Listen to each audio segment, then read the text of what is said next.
changing the face of therapy on both sides of the couch. That's right. I'm a little delayed today, my bad. Hope everybody is doing well. Thanks for joining us. This week we have Mama a Dose. Yes. Connie, who has a blog, and Elisa, if you can explain how you've been featured on the blog. Yeah, that's how she and I connected. Again, very similar to you. I started following this dope chick on social media, and she, Connie, you have like... And I stalked you back. I was like, oh, I really love just how you use the social media in addition to your blog and to put information out there.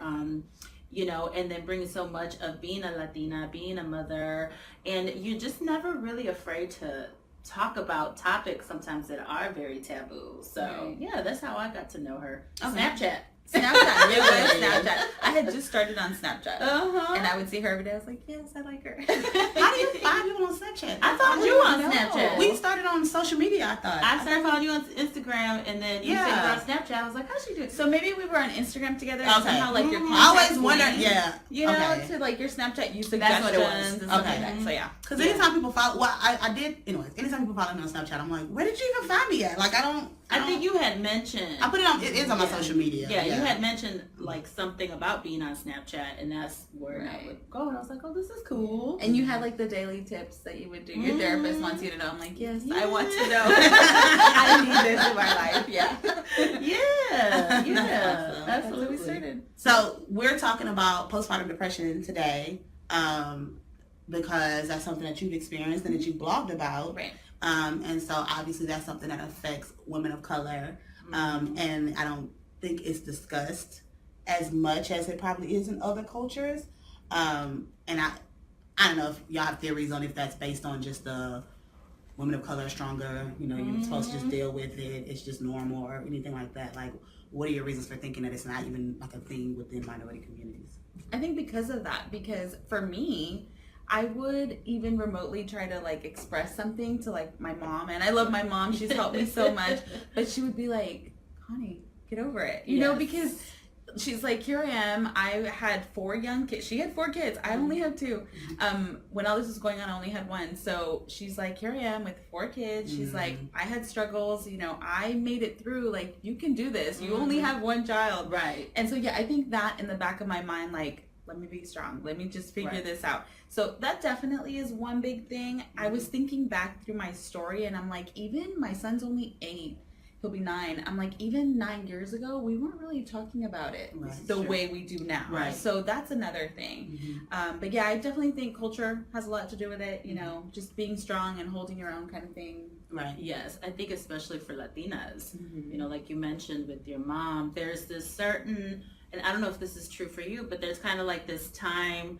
where you're not supposed to even touch the floor. Right. Like, yeah. Like you're supposed, so it's kind of this, you know, it's like on one hand, don't do anything, like be tended to. Right. But then on the other hand, you're expressing, I guess, the emotional parts, right? Like that you know, it's they're taking care of maybe, you know, physical needs, but the idea that you could have the blues. Right. Or have postpartum depression, it's like, this is what you're supposed to do. Right. Do it. It's so overwhelming as it is, you know, and so you already kind of feel, well, for me, I had 2 C-sections, so I already kind of felt helpless in a sense, you know, so having to add like, oh, now I'm feeling this like sad feeling, like why, you know, let me just not express anything right now.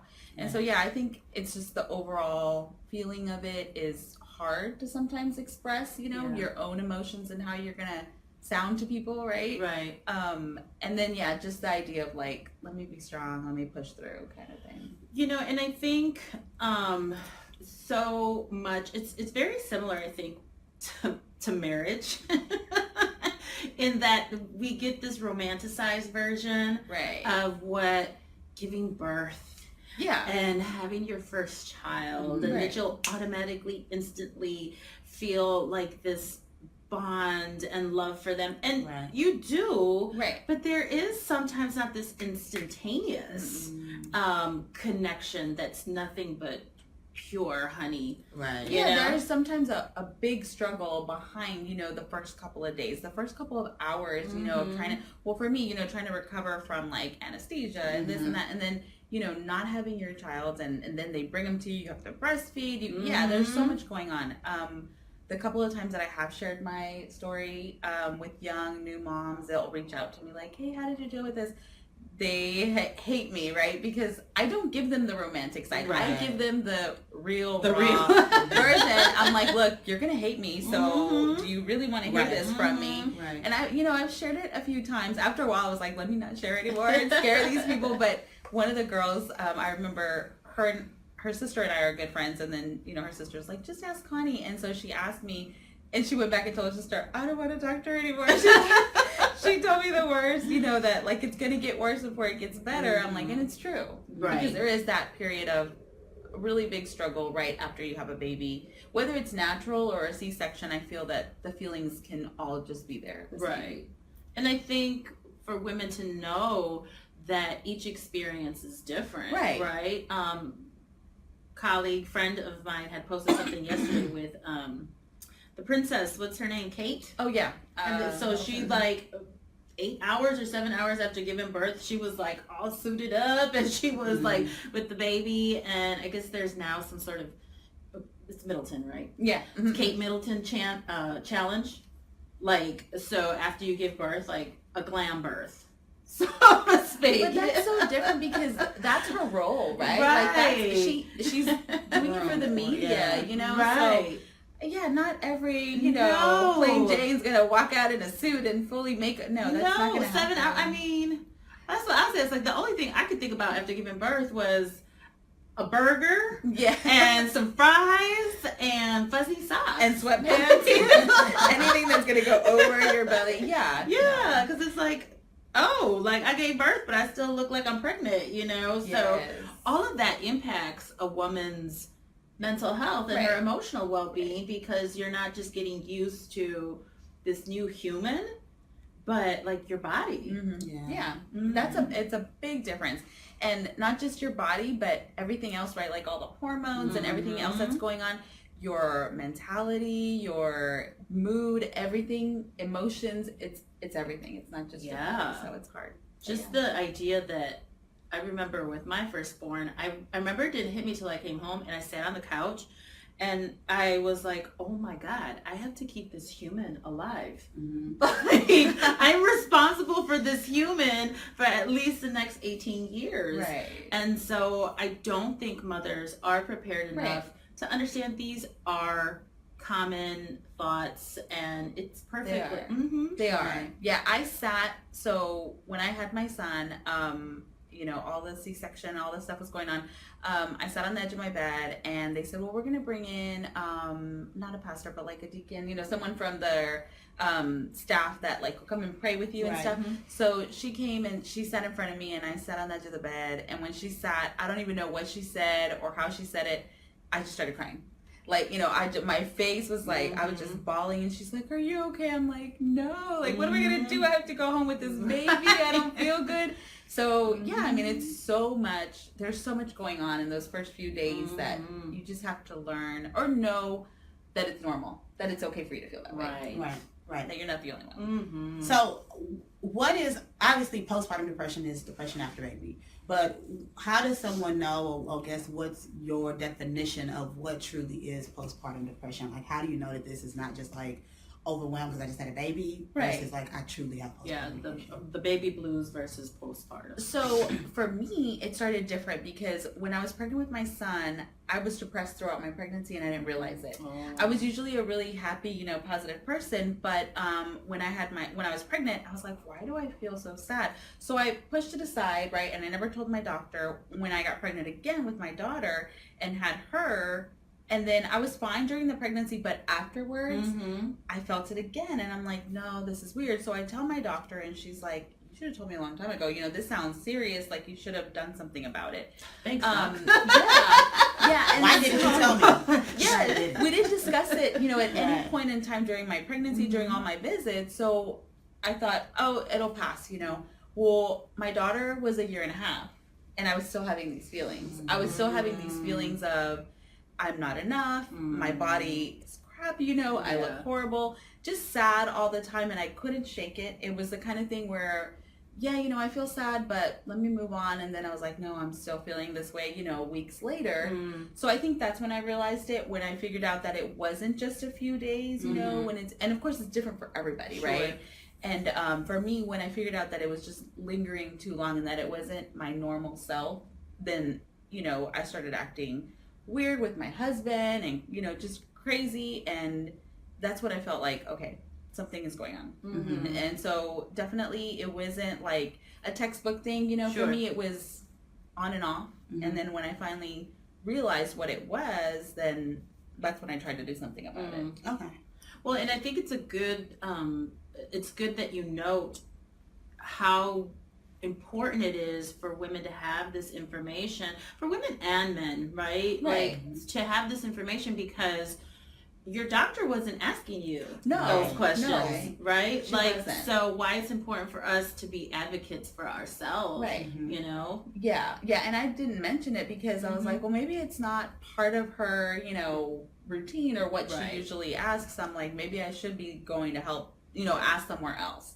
So it wasn't until later when I mentioned it, she's like, oh, well, you should have said something. I was like, well, I didn't know I could. I didn't know I could. So, which I think, you know, I've learned this more and more and more. Like, I have so much respect for, I will preface it with saying I have so much respect for, you know, medical professionals and the medical community and doctors, OBGYNs.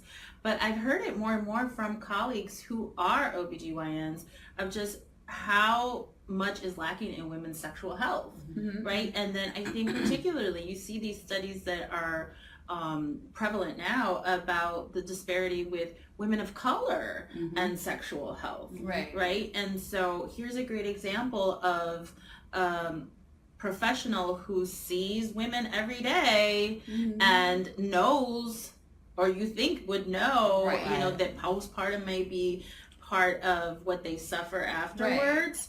And yet it wasn't something that was told like, hey, when after you give birth, these things may happen. You may experience this. Yeah. Here's what you do. The side effects of having a baby. But even, it sounds like even during the pregnancy, there should be some questions about like, how's your mood? How and you know, I'm pretty sure she did ask, but it was like an initial, you know, at the initial intake maybe, where like throughout it wasn't even, you know, brought up again because it's like already asked, she should be fine kind of thing. But yeah, so it wasn't until I really mentioned it that something was so important. So important to know again how we have to often advocate for ourselves. Right. And I think it's important to, one thing to put out there is that when things are off, tell whoever you're seeing. Yeah. Because even if they can't help you, they can possibly refer you to someone else. And unfortunately, they may not ask you the right questions. Right. And so that means if I'm feeling a little, I remember I went to my doctor for something and I like had a list. Like 10 things I was going. She was like, can you come every time? I was like, no, I can't. But I was writing down like all these things that were happening, and I was like, well, I'm about to go to the doctor. I might as well just hand this list over, and you can help me fit in. Right. She did. I think she was annoyed with me, but she did it. But that's the best. Those are things that were affecting me, and so I'm not gonna just pretend like they're not. Even though yes, I could have went every single time I had an ailment, but sometimes like we talk about all the time, I think like, oh, it's not that big of a deal. Oh, it'll go away. And then when my doctor appointment comes up and it's been 3 months of this. I need to make sure I mention it to you. You know, but not for me. If I wasn't feeling it in the moment, I was like, oh, I'll be fine. You know, I'm just gonna go do my, you know, normal monthly checkup and I'll be good. But then it would come back during the month that I didn't go, and I'm like, oh, I should have said something. So, and that's what made me start writing down, because that's exactly what would happen. You would go, and that day I feel perfectly fine. I have nothing. I'm only thinking about the fact I have to go to the doctor. So all those other things that I had experienced, you know, they're out of mind. They're thinking about it. Exactly. So did you get an official diagnosis? Yes. So I ended up, my experience happened that I had like an ultimate meltdown. I had a panic attack at work. I was sitting at work. It's funny, you don't realize it until it happens. I had been fine for the months before I had my panic attack. My husband had been away for about 2.5 months, and I had 2 small children, and I was a supervisor for the county, and I'm sitting in an office like ready to give a meeting, and I couldn't breathe. I had like this outer body experience where I'm like looking at myself and I'm telling everybody I can't breathe. The last thing everybody remembers from me is being wheeled out in a stretcher, right? Because I was taken to the hospital. I got an official diagnosis. I was in the ER for 2.5 hours, and they handed me a pamphlet. No medication, no nothing. I didn't see anybody other than like a nurse maybe who came and checked my vitals. They handed me a pamphlet when the doctor walked in. They said, "Oh, you had a panic attack. Go see your regular doctor." So so then I go and I see my regular doctor, and he's like, "Yeah, you had a panic attack. It's probably from your postpartum, from stress." You know, he gives you a list of things, and then here's your medication. And I'm like, that's not what I wanted, right? That's not what I wanted.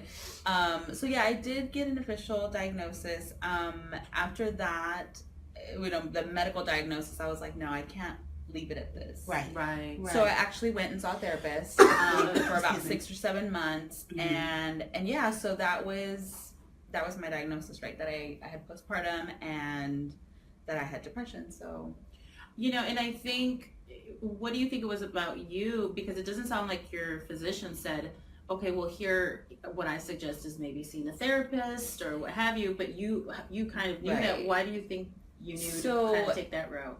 I had heard about like moms on medication and stuff like that. And here I am with 2 little kids. I'm like, it's not fair to them for me to be like this mom zombie, right? Like always on medication and stuff. So just from my background, I did study psychology, and you know, just from my own kind of background, that I know about therapists, and I knew that in a way or some sense that would help me.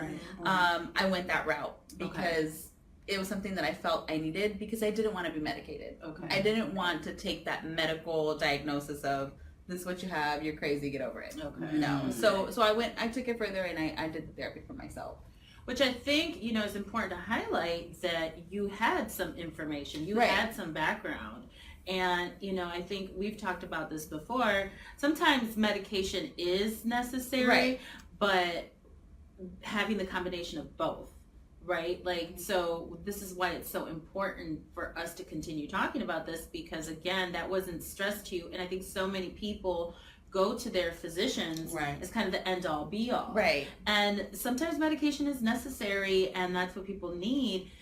But in addition to that, having the psychotherapy is really where people have the greatest levels of success. Like addressing all the different issues. It made the biggest difference for me to be able to talk to somebody who wasn't in my life every day, right? She was the outside person looking in, and just having her perspective and getting her advice was amazing to me. She also advised me to keep writing, right? To keep doing my blog and to keep sharing if that was helping me. And so, yeah, I mean, as much as I kind of felt at first embarrassed about it, I was like, no, I'm going to share about it. And a lot of ladies did end up coming to me about it, because they're like, wow, I can't believe you just shared that you had like a panic attack, and then you're going through postpartum. And so the whole situation helped me, right? The therapy. I never took the medication, but I did figure out ways to like calm myself when I was feeling anxious, or, you know, the therapy, talking to someone, and then writing about it. So that whole little system worked for me. And that's, I think, the biggest part about like doctors giving options, right? As opposed to just being like, here's a medication, that's it. You know, to give you some options of this. It sounds like it could be this. These are your options. You can take medication, of course. That's an option, but you can also go to therapy. You can also, you know, like knowing what these different avenues are, so that person can decide for themselves, you know, which one works for them. Exactly, or try each of them out and just kind of see, as opposed to just going straight to the medication. Not that there's, like y'all said, not that there's anything wrong with medication, but some people do have concerns about being on medication when they're raising kids, when they're breastfeeding and things like that. And so let me figure out what else I can do before it gets to that point. And if your doctor never mentions it, how do you even? Some people don't think about therapy as an option. No, you wouldn't. I don't think I would have otherwise, had I not kind of already known about it in the back of my mind. You know, I think I would have just left it at, okay, let me just take this medication and move on. And then there's such a stigma around it, like you said, because you're kind of highlighting that stigma that you were having people, oh wow, I can't believe you share this, you know, as if it's something shameful. Right. Or like, you know, we're on social media and, oh, you're so perfect. Everything is so great in your life. I'm like, no, it really isn't. You share 2 pictures this week, all of a sudden you think everything is great. No. So yeah, just that perception of like, you know, who you want people to see you as, and who you really are is 2 different things. So yeah. Angela has a really good question. She's saying, how long did it take for you to trust therapy and begin to see change? My clients I treat with postpartum experience huge struggle with this. So for me, I think, again, because of my background, because of what I already knew, I was very accepting of it from the beginning. You know, it wasn't a struggle for me. I did do, 6 or 7 months. I did sessions over a period of time. But for me, I had a really good therapist. So after my first session, like, she really opened my eyes about a lot of things that I wasn't seeing in myself or that I wasn't seeing in my life, of the issues that I was having or why I was really having those issues. Okay. So I think from the beginning, I really trusted her. Okay. But yeah, it did take, 6 or 7 good sessions where I was like, okay, like, I think I'm good now. Where I felt I could do stuff on my own after that. Which I think it's like what you're saying is so much of what we're talking about. Like, so you already had a trust in the process. You were open to the process because you were informed about the process, right? And so then you're going in there and then you connect with the therapist. And again, she's highlighting something to you just even in that first session that you're like, okay, trusting her more. Right. So I think, again, it just speaks to being informed and then having that connection with your therapist. Right. Yeah. Right. Very important. And feeling like you're actually getting some useful tools and things out of it. Yeah. Plus you were working the therapy. Right, because you're saying I was doing the blogging. That's a sort of like journaling. Like sometimes we'll assign that to I had like this, like I said, it was like a whole system that worked together as opposed to like, let me just do this and let me just do that. So yeah. Okay. You said you found skills to kind of calm you. Was that something you started on your own or something that you got? Yeah. So my therapy, she didn't really go into much of like my anxiety and how to like cope with it. So afterwards, I would just Google, right? I would just like look up online different therapeutic ways to like deal with like my anxiety, because I would feel like the room would close in sometimes and I was like, you start running out of breath. I'm like, okay, no, this can't happen. So after I had my panic attack, I quit my job and I was at home for about 8 months. And then when I went back to work, it was that feeling again of like overwhelming. So every day I had to just teach myself like, okay, when this happens, you're going to get up, you're going to step outside, you're going to count to 10, whatever. So I found that kind of thing online. I just went online and Googled, and there was different little like guides, to help you walk through it. So I followed that and it helped. It helped a lot. I think I wrote about it at one point, like resources and stuff on my blog. But yeah, just breathing techniques, learning to just get up and walk out, or sitting at my desk and just deep breathing, not like blocking people out and just relaxing. And it's helped. I've been back at work successfully for about 4.5, 5 years. So that's fantastic. That's fantastic. Yeah.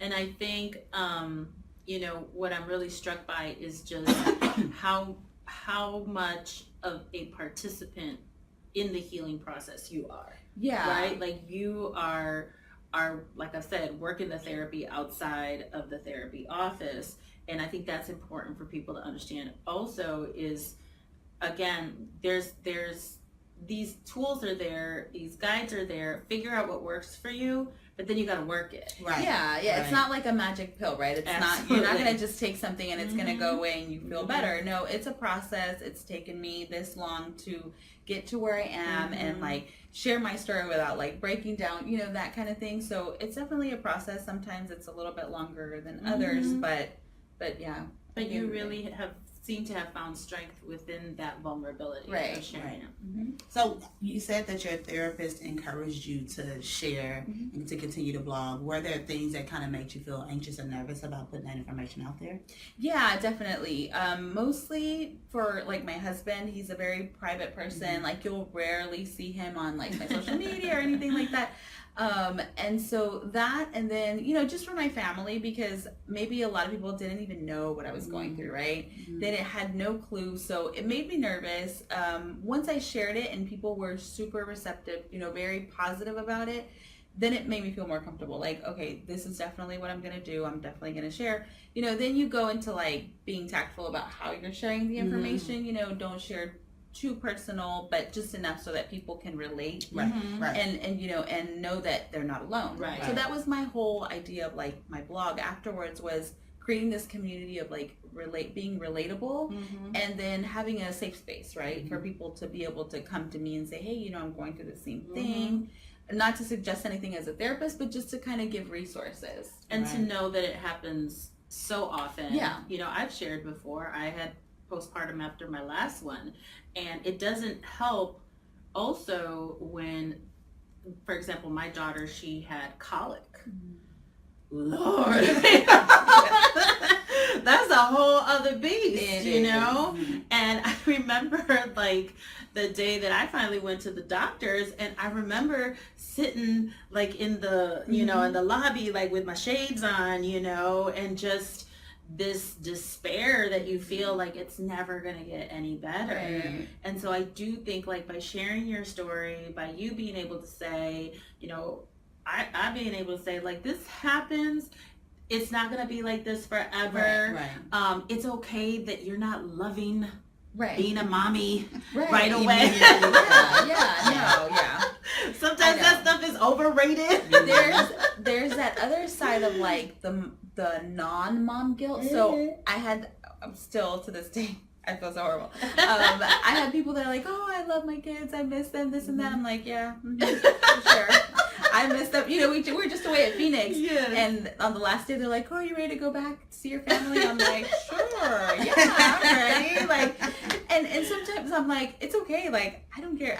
It's okay to feel that way, right? I love my kids. I love my husband. But at the same time, like, I am who I am, you know, I'm my own self, and it's okay not to miss them. Like, I had this little break, and, you know, I got back and the chaos was still there, so. Yes, and I think it's important to note, like, I like loving somebody and also being able to hold, like, I need a break. Like, you can have both, right? Because the way that I know I love them is because even though they suck the life out of me, I'm coming back, and I'm gonna still tend to your needs, right? And so it is okay, and I think that's why self-care, especially for mothers, you mothers, is so important to highlight, because there is this guilt and like this expectation that you're just gonna be, you know, so, and it's not to say that you're not.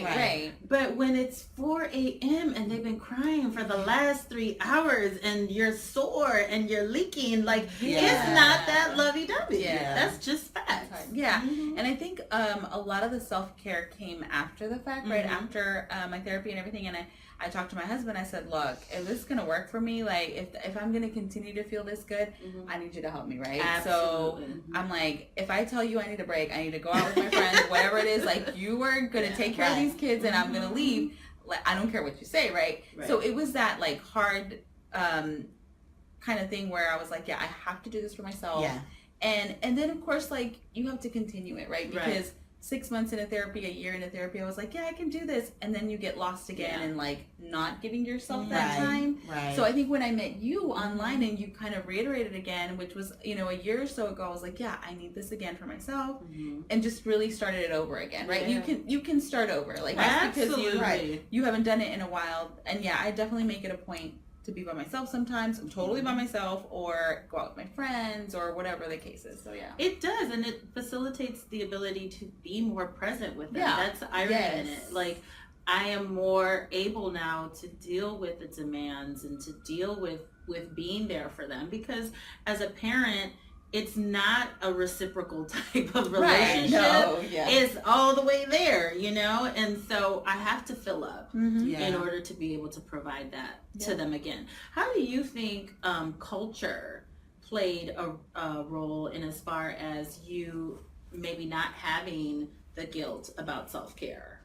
You know, being Latina and then also saying, I need my time for my I think initially you do feel guilty, right? Because I'm like, how am I going to do this by myself without the kids, without my husband? But I think the more we talk about it, and maybe now, like, seeing my mom, right? Thinking back, my mom and how she was when I was young, I'm like, she needed a break. You know, she needed to go out for a drink and, you know, have fun. So I think that, and then being that person for my mom now, you know, telling her, I need this break, and her kind of supporting me, like, oh yeah, you're right, you know, we should give ourselves these breaks. So at first, it was hard, you know, to kind of internalize it and be okay with it. But once you put yourself out there, and, you know, people really start supporting you, especially people in your own culture, then it feels like, okay, I can do this, and this is the right thing to do for myself. Right. So that's fantastic. I love that. That's awesome. So, a couple quick questions. Ebony's over there like, this mommyhood thing. Look, I have kids. My only perspective is my clients that I see that are parents. Like, I am not interested in that lifestyle that y'all have chosen. So y'all have it. Y'all can have that whole conversation. So do you have a resource that you feel like you would go to? It could be for parents or moms that are dealing with postpartum depression or baby blues, or just a resource that you enjoy. So one of the people that I found when I first started blogging, her name is Deuce. I forgot her real name now. Dang it. She's a blogger, and she was such a good resource for me because she would put herself out there, and she would just, like I said, share the same way that I wanted to share. So to me, my biggest resources have been other moms, right? Like just going to another mom and finding out, is this normal? Is this okay? Right. So that's been my biggest thing with my blog, you know, is creating that community of moms where I can share with them. And so to me, it's been other moms, you know, it's not like a specific, you know, WebMD or whatever. Right. You know, I think it's been more so like word of mouth kind of thing, you know, with other moms, and then finding like therapists online, you know, that kind of thing. But yeah. Follow that chair, like tips and tidbits. Yeah, so it's been other moms and other bloggers. Well, and I think what you're also noting is other moms who are also willing to be transparent and vulnerable, because you don't always find that either, right? No, sometimes our have a glass of wine with you. Exactly. That's it. Come over. Put the kids in that room. Yes. We'll drink in this room. Exactly. We'll drink in this room. So why is therapy dope? To me, it's been dope just because it's such a healing. It was such a healing way for me to not get over, because, you know, you're never really over the feelings, but, you know, to just work through them. So like I said, it was very eye-opening for me to talk to somebody who's on the other side and didn't know anything about me, and then was all of a sudden telling me, well, have you thought about this? You know, did you think about maybe you're doing this, that you shouldn't be doing that? So I think having that outer perspective for me has changed everything, right? And that's why it's so important to me, because I'm like, yeah, you need to see things from both sides of the table, right? It's not always one-sided. Right. So that's why it's been so important to me, because I love to hear what other people, you know, have to say or would think that I could change in myself. Right. Okay. And you have to be open to it, right? Because like you said, you have to be very receptive to it. Not everybody's, you know, okay with being criticized, essentially, or, you know, being told, you're not doing this right, or you should be doing that. So I think from the beginning, since I was very open about it, it's really helped me heal and overcome a lot of situations. Well, and it sounds more than anything, it was more about offering you different perspectives. Right. Like, well, and options. Options, different perspectives, different options. And I really hear kind of stressing to you the importance of self-compassion and just being kind to yourself. Yes. Because sometimes the kindest thing is for us to consider what are the things we need to let go of, right? Like, you're doing too much. Yes, and that was one thing where I think my first session with my therapist, she said, well, you're taking care of kids, you're watching over your husband, you're worried about your mom, you're worried about your siblings. She's like, why? Right. And I'm like, what do you mean why? Because that's my role. She's like, no. She's like, no, worry about yourself first, right?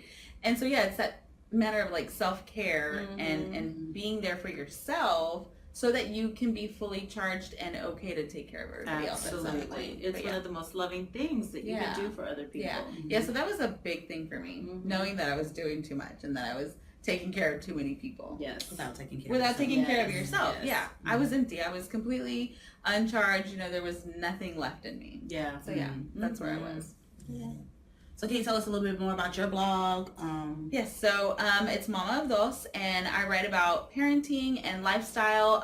Over the last couple of years, it's been a little sparse because I'm mostly on social media, but most of my posts are always about being a mom, being a working mom, finding resources, and, you know, making those connections and just kind of empowering us to stick together. You know, it's not always, there's not always a super nice mom out there. There's going to be a mean mom, and just kind of dealing with all those different situations as a mom, as someone who works outside the home, because I'm not, a stay-at-home mom. I work outside the home. I work in oil and gas. So just kind of balancing it all out and learning to deal with myself. And like I said, it's been therapeutic, right? Because I share and people tell me, oh, that's exactly how I've been feeling. I'm glad you shared it. So it helps me a lot.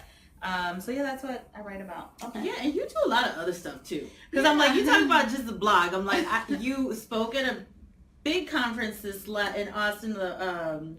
What was the Texas Women's Conference? Yeah, I did. Like you're always doing. And it's always related to my blog and social media, and then Houston Latina. We have Houston Latina bloggers, which is a big group of local Latina bloggers. We have events, we have networking events. I've partnered with the lady I was telling you about, Jennifer, earlier. We are doing a blog series where we're teaching other moms, and it always goes back to who I am and my purpose.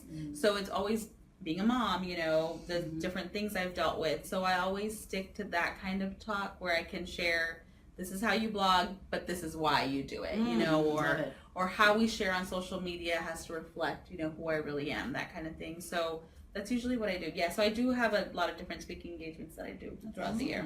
That's really awesome. Busy. And they can find you on social media at Mama of Dos. Okay. Yes, so I'm on Instagram, Mama of Dos. My blog is Mama of Dos. My Facebook is Mama of Dos. The only one that's different is Twitter. It's Mama of Dos TX. Okay. And Mama is spelled MOMMAOFDOS. Yes. Yeah, like a Texas mama. Yeah. And then Dos, because I have 2 kids. Yeah. I love it. Yeah. Well, thank you so much for joining Yes, thank you, Connie. This was good. I know, I loved it. I feel like we needed to have sipping on something. I know. We needed that wine. I should have brought my bottle. Yeah. All right. Thank you all. Thank you. Thank you guys for joining us. Make sure you follow us across social media at Melanin and Mental Health. The podcast is across all iTunes, SoundCloud, Stitcher, Google Play, between sessions. And follow us. Go to melaninandmentalhealth.com. Shop, get your shirts. Yeah. Which one are you wearing today? New Mindset. Yes. Who this? New Mindset. Who this? New Mindset. Who this? So yeah, check them out. And then of course, if you are a clinician, it's only a few more days left to sign up for the directory for free. We have therapists from all over the U.S. So we're trying to get as many as we can because people are still looking for you.